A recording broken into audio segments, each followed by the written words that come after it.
தோழர்களே, டிசம்பர் 2024 தமிழக முதலமைச்சர் ஒரு திட்டத்தை தொடங்கி வைக்கிறார். இது ஏற்கனவே மத்திய அரசில் இருக்கக்கூடிய திட்டம்தான்.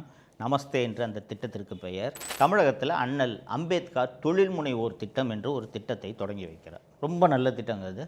என்ன திட்டம் என்றால், இந்த துப்புரவு தொழிலாளிகள் இருக்கிறார்கள் அல்லவா, குறிப்பாக சாக்கடையில் இறங்கி சாக்கடை அடைப்பை எடுக்கக்கூடிய தொழிலாளிகள் இருக்கிறார்கள் அல்லவா, அந்த தொழிலாளர்களை எல்லாம், குறிப்பாக தலித் சமூகத்தை சேர்ந்தவர்களை எல்லாம் தொழில் முனைவோர் ஆக்க வேண்டும், அவர்களுக்கு வங்கியின் மூலமாக கடன் கொடுத்து தொழில் முனைவோர் ஆக்க வேண்டும் என்பதற்காக மத்திய அரசில் நமஸ்தே என்ற ஒரு திட்டம் இருக்குது.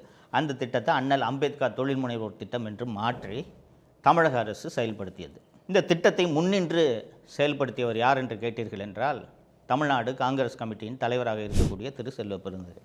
சமீபத்தில் தமிழக சட்டப்பேரவையின் கடைசி நாள் கூட்டத்தொடர் நடந்தது.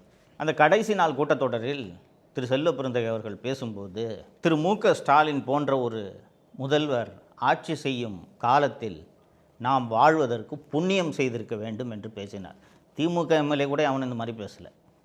ஆனால் செல்வ பெருந்தகை இப்படி பேசினார். மாண்புமிகு முதலமைச்சரை தமிழ்நாடே பெருமை கொண்டு போற்றிக் கொண்டிருக்கிறது.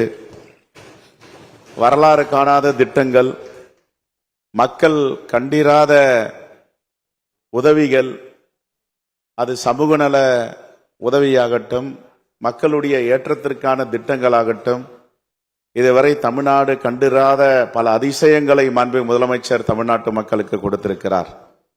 ஏன் இந்தியாவே திரும்பி பார்க்கிறது, உலகமே திரும்பி பார்க்கிறது போன்ற திட்டங்களை கலியுக காலத்தில் நாங்கள் எல்லாம் இப்படிப்பட்ட முதல்வர் தலைமையில் பணியாற்றுவதில் பெருமைப்படுகிறோம்.